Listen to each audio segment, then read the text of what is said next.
Muy buenos días. Vamos a continuar desarrollando el contenido programático. Seguimos viendo el tema número 2, denominado fuentes del derecho. Empezaremos primero a hablar de lo que ya les había adelantado, que es la clasificación del derecho basado en su ámbito material de validez. En este caso, derecho público y derecho privado. Para empezar, vamos a hacer alguna aproximación de lo que es el derecho público y el derecho privado. Lo que pueden hacer algunas definiciones de estos dos conceptos, de estos dos derechos.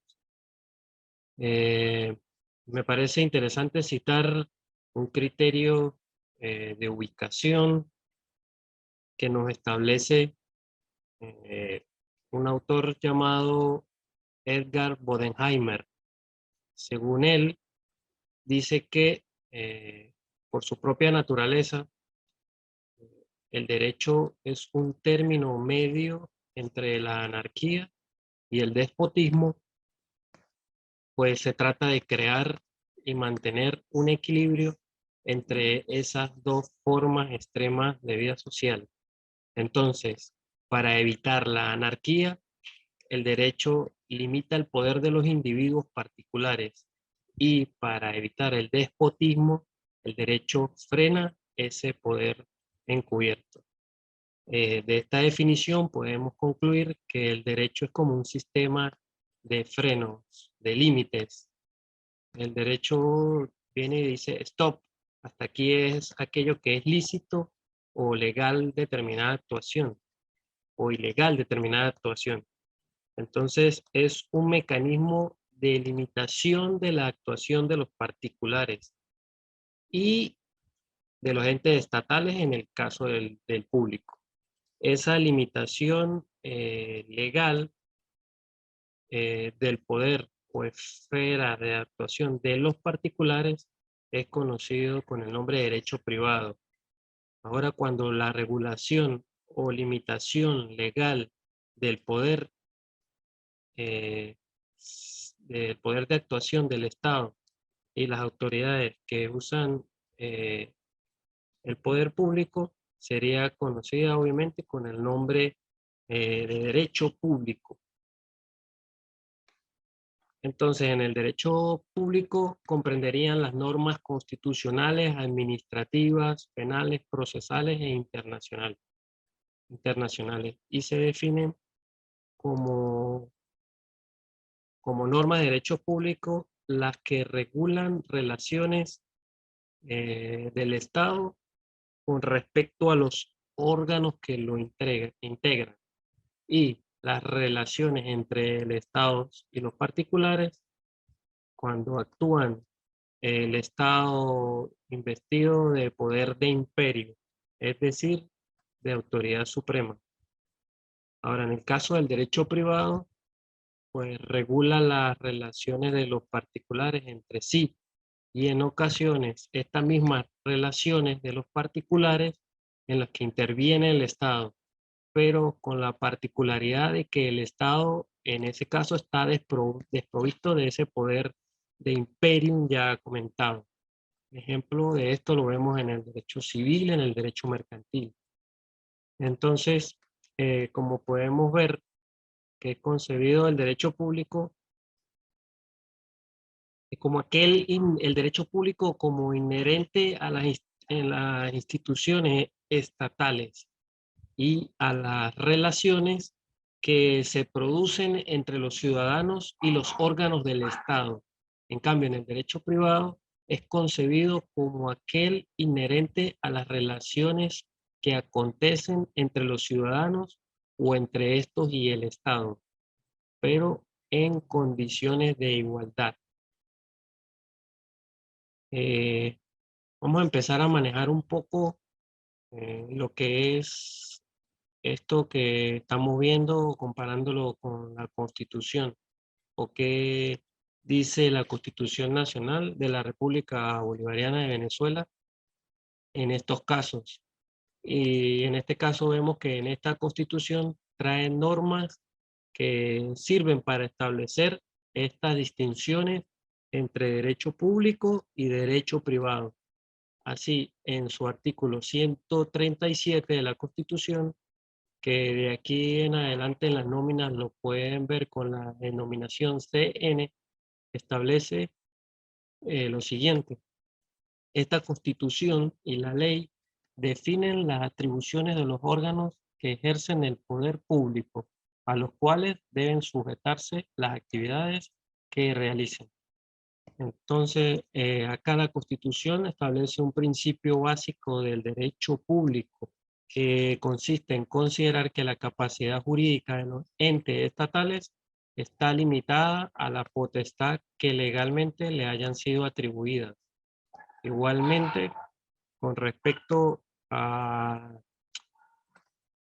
lo que es el derecho privado, establece en el artículo 20 de la Constitución lo siguiente: toda persona tiene derecho al libre desenvolvimiento de su personalidad, sin más limitaciones que las derivan del derecho de las demás y del orden público y social. Entonces, de esta forma, queda consagrado el principio de la libertad plena de goce y ejercicio de los particulares, a los fines de determinar sus relaciones con solo las limitantes que existen en el orden público y social, así como el existente del derecho que tiene la otra persona, sea del derecho ajeno.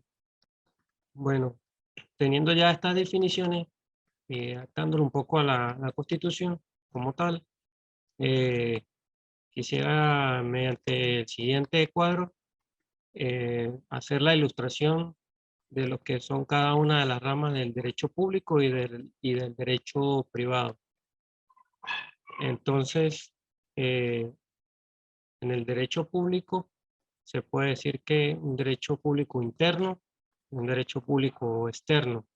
En el interno, conformado por las ramas del derecho constitucional, derecho administrativo, derecho tributario, financiero, penal, procesal y del trabajo. Y el derecho público externo, tenemos el derecho internacional público y el derecho internacional privado. Y en el derecho privado, pues lo más importante sería el derecho civil y el derecho mercantil. Esto para ir teniendo una idea de cada una de estas ramas que se dan en estos derechos. Este tema no lo ampliaré, ya que las demás diferencias o análisis se pueden hacer en la asignación que le fue previamente asignada. Ahora vamos a ver lo que son las fuentes del derecho.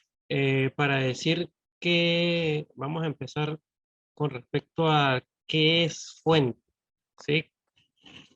Se dice que fuente es el sinónimo del origen de una cosa. Esta denominación de fuente tiene una aceptación referida a que la fuente es el lugar de donde emana o emerge algo. Es buscar el punto por el cual ha sido de las profundidades de la vida social una norma jurídica, para luego aparecer en lo que es la superficie del derecho. Entonces, la expresión fuente del derecho, por lo general, es utilizada en diversos sentidos.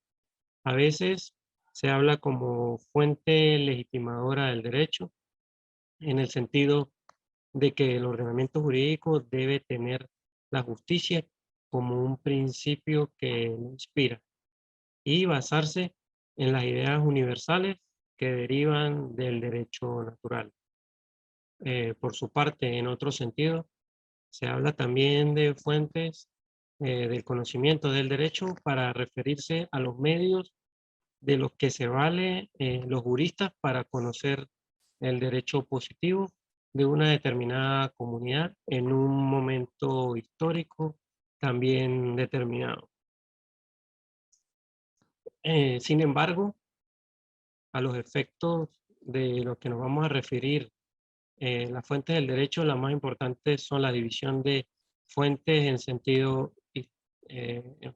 sentido material y en sentido formal. Entonces, la clasificación del derecho la vamos a hacer en base a, estas, a estos tres grupos.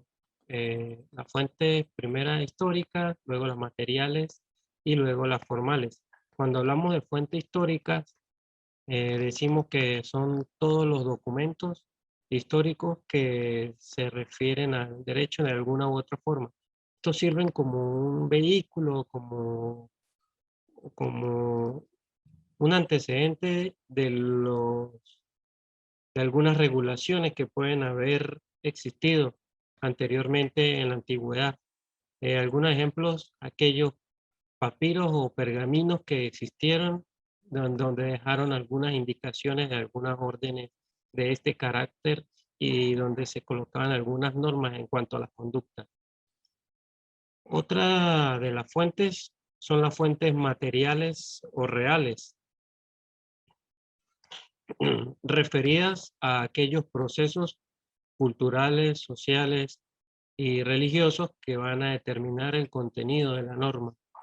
Estos emergen de los problemas que surgen de la realidad histórica de cada pueblo y que son reguladas por el derecho.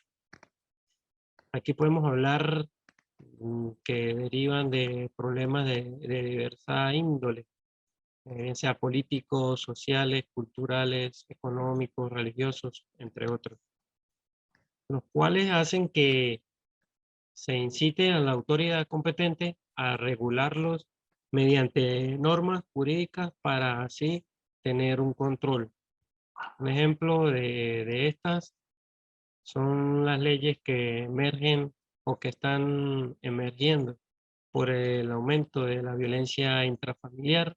En este caso, en nuestro país tenemos leyes contra la violencia a la mujer y protección a la familia. La otra de la fuente son las fuentes formales. En este caso, son referidas a aquellos hechos o actos a los cuales se atribuye una aptitud específica para crear normas jurídicas. Es decir, consiste en todo proceso formal de elaboración de las normas jurídicas. Estas a su vez se dividen en fuentes formales directas, en las cuales pudiéramos ver exclusivamente la ley, adicionalmente pudiera subsidiariamente hablar de la costumbre, y específicamente en las indirectas, formadas por la jurisprudencia, la doctrina, los principios generales del derecho y la analogía. Si bien es cierto, ya habíamos hablado o dado un primer concepto de lo que es ley, vamos a tratar de precisarlo un poco más y pudiéramos decir que se define a la ley como una norma jurídica dictada por el legislador, es decir, un precepto establecido por la autoridad competente, en donde se manda o prohíbe algo en consonancia con la justicia y para el bien de los ciudadanos o de los gobernados.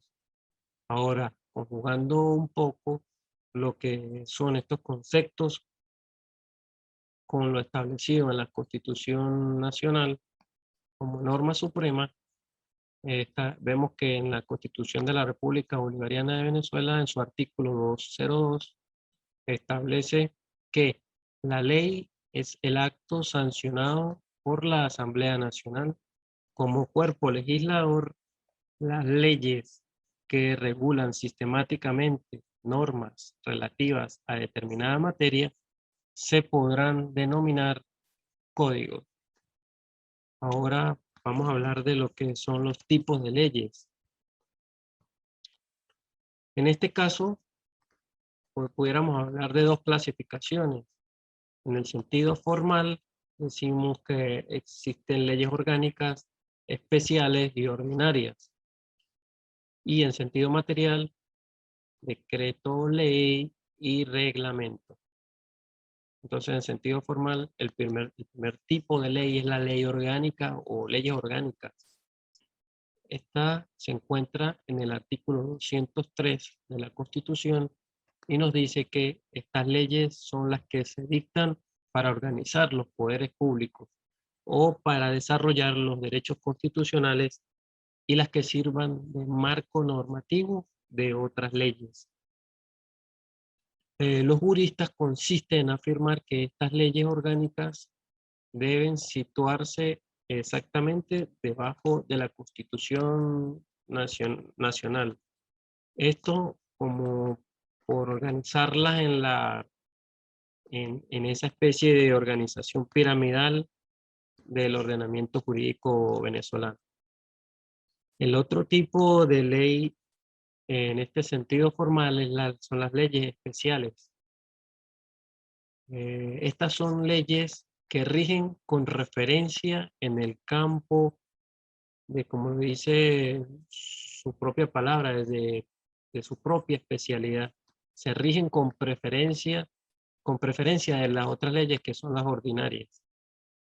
Hay otro tipo de leyes especiales importantes como son los tratados internacionales, los cuales son compromisos que los estados adquieren como miembros de la comunidad internacional, bajo el nombre de tratados, convenios, protocolos, acuerdos o concordatos. Eso por ese lado. Y por último, dentro de este sentido formal, tenemos lo que son las leyes ordinarias. Estas leyes son actos sancionados por la Asamblea Nacional como cuerpo colegislador, y se dice que es colegislador porque muchas de ellas emanan de proyectos que son creados por la sociedad organizada y son tomados en cuenta por el cuerpo legislador a los fines de convertirlos en una ley con la formalidad que se exige. Según los estudiosos del derecho, estas leyes ocupan el tercer peldaño de importancia en la construcción piramidal del derecho. Ahora, en el sentido formal, material o real, decimos que tenemos en primer lugar el decreto ley. Estos decretos ley son actos con fuerza de ley que emanan del Poder Ejecutivo Nacional en el uso de la facultad que le atribuye la ley para determinados casos. En este caso, la Constitución les establece o les da esa potestad y se le equipara a una ley o a una ley como tal en cualquiera de sus clasificaciones. En el mundo, por regla general, los decretos leyes representan un medio abusivo e inconstitucional de que se valen ciertos gobiernos de hecho o de facto para dictar normas que necesitan para ejercer facultades exclusivas o usurpadas al poder legislativo, ya que en principio eh, es el órgano legislativo eh, quien debe, eh, quien debe hacer las leyes. Esto en los regímenes democráticos. Entonces una de las medidas que adopta la Asamblea Nacional es determinar la validez o nulidad de estos decretos leyes. Ahora, en el caso específico de Venezuela, en la Constitución Nacional, específicamente en la última parte del artículo 203, nos habla de la existencia de leyes habilitantes. Estas leyes habilitantes son aquellos actos sancionados por la Asamblea Nacional por las 3/5 partes de sus integrantes a fin de establecer directrices, propósitos y márculos de las materias que se delegan al presidente de la República con rango valor y fuerza de ley. Estas leyes habilitantes deben de fijar el plazo de su ejercicio. Entonces, a través de estas leyes habilitantes, son las que se dan la potestad al Ejecutivo de dictar determinados decretos ley. Otra de las fuentes del derecho, otra de las fuentes formales del derecho es la costumbre, ¿sí? Ya como subsidiariamente.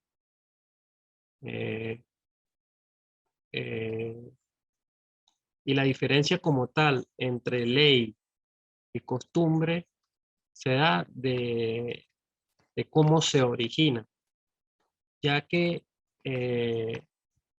la ley se da de los poderes ejecutivo y legislativo, ya como lo hemos visto previamente. En cambio, en la costumbre, procede de la sociedad misma, que mediante la observación continua de una conducta acaba de imponerse como tal, y como tal se pone un precepto para ser aplicada. Entonces la costumbre puede definirse como una conducta reiterada, generalizada y uniforme que se da dentro de un ámbito social determinado, bien sea por el territorio o por otra circunstancia que lo defina, y que dicha conducta es observada por los mismos miembros del grupo como si de una norma jurídica se tratase, considerándose por tanto obligado por la misma. En las costumbres hay dos elementos fundamentales.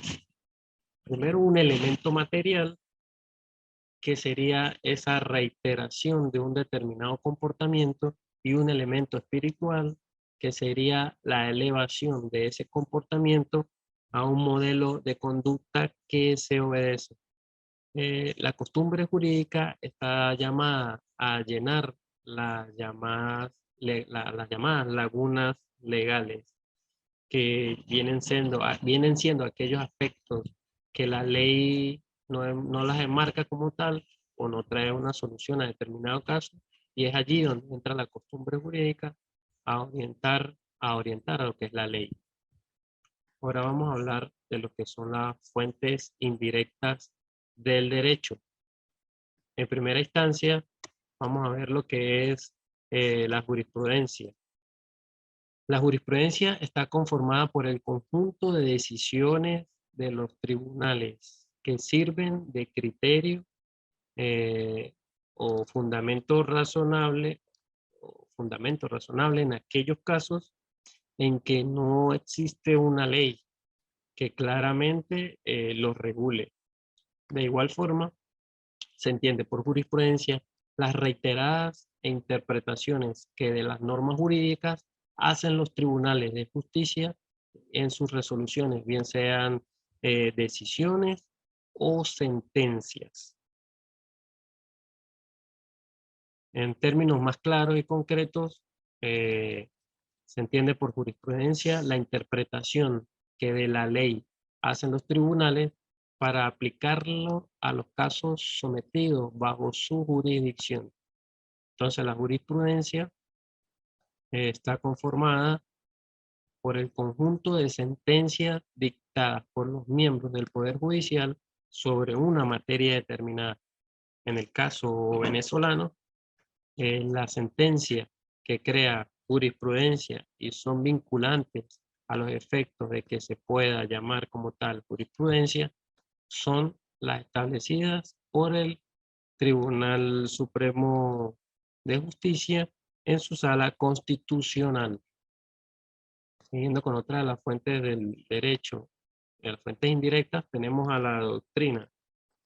La palabra latina, doctrina, significa enseñanza, y se puede decir que la doctrina son un conjunto de tesis y opiniones de los tratadistas, jurisconsultos o estudiosos del derecho, que explican y fijan el sentido de las leyes o sugieren soluciones para cuestiones aún no legisladas.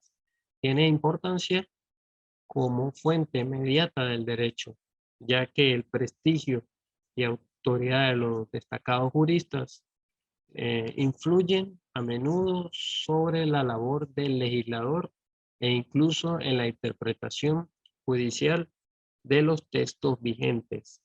Entonces, la importancia de la doctrina es que sirve de instrumento para que otros nuevos estudiantes del derecho pues logren también aumentar su conocimiento y aporten nuevas teorías en este mundo. Por último, dentro de las fuentes indirectas, vamos a hablar de la analogía, ya que previamente pues sabemos lo que son los principios generales del derecho y no creo necesario repetirlo. En cuanto a lo que es la analogía del derecho, esta es una de las herramientas interpretativas que la ley otorga a un juez para superar posibles lagunas jurídicas.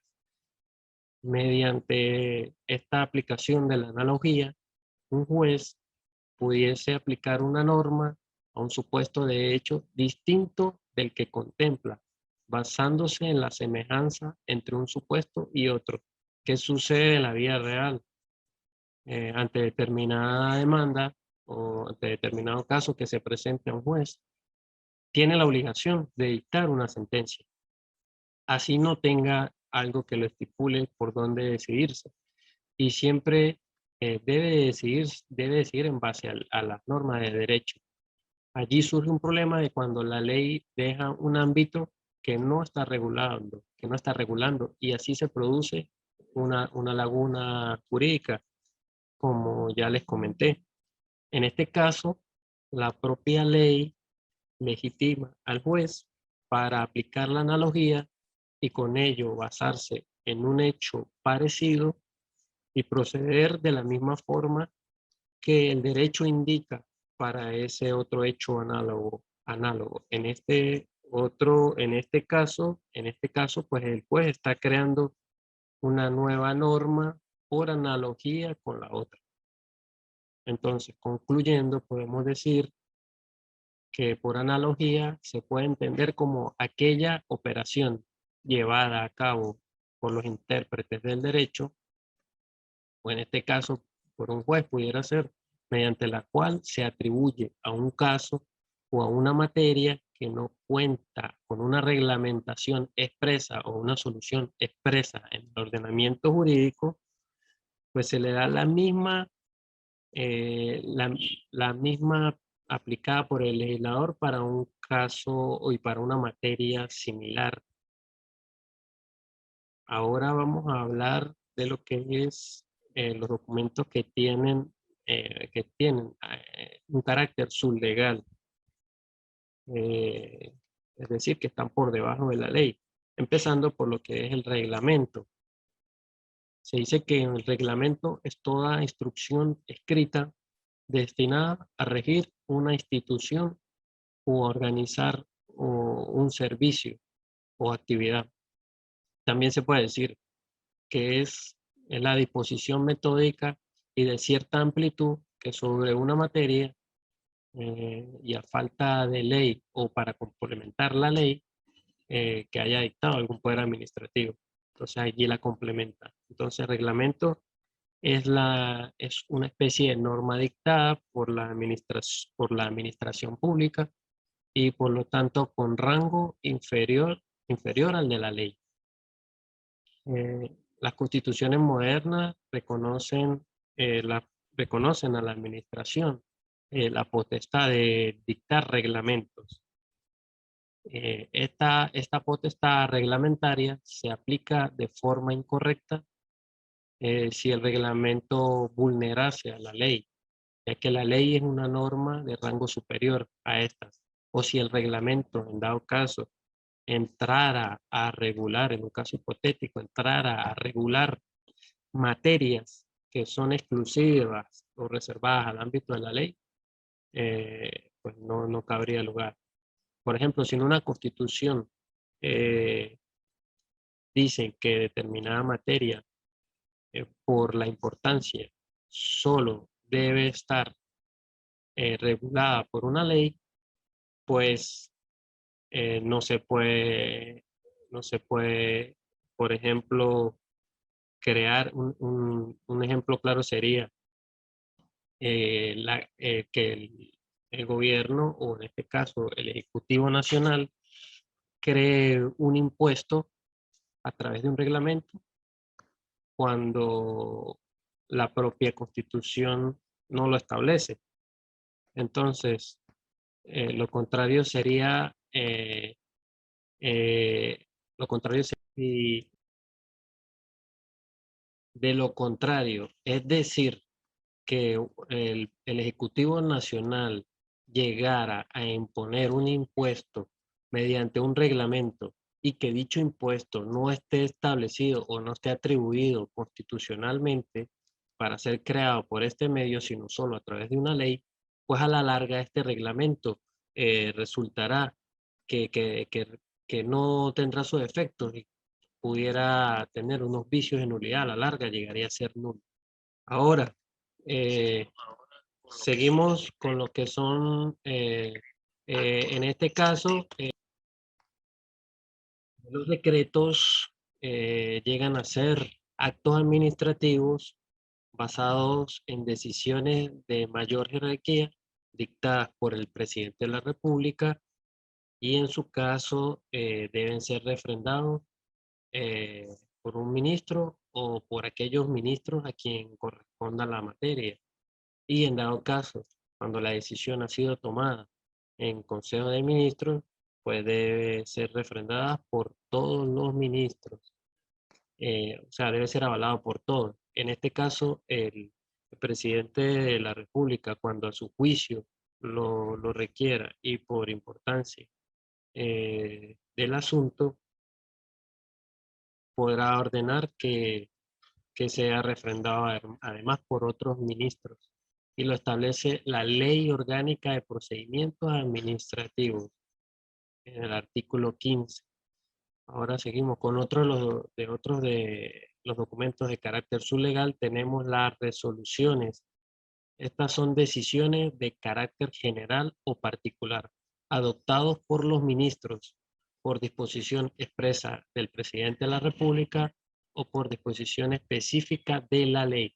Las resoluciones deben ser igual avaladas o refrendadas por los ministros o por el ministro respectivo, dependiendo de la materia de que sea o de la materia que se vaya a tratar. Cuando la materia de una solución corresponda a más de un ministro, será suscrita por todo lo que le concierne el asunto.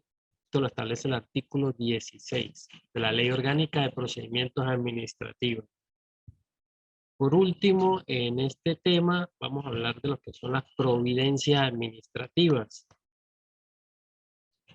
En este caso, las providencias administrativas es otro acto administrativo de carácter sublegal en donde, que son constitutivas de decisiones de los órganos de administración, de la administración pública. Es como decir un equivalente a lo que sería una sentencia en un órgano judicial, pero esto es en el ámbito de los órganos administrativos.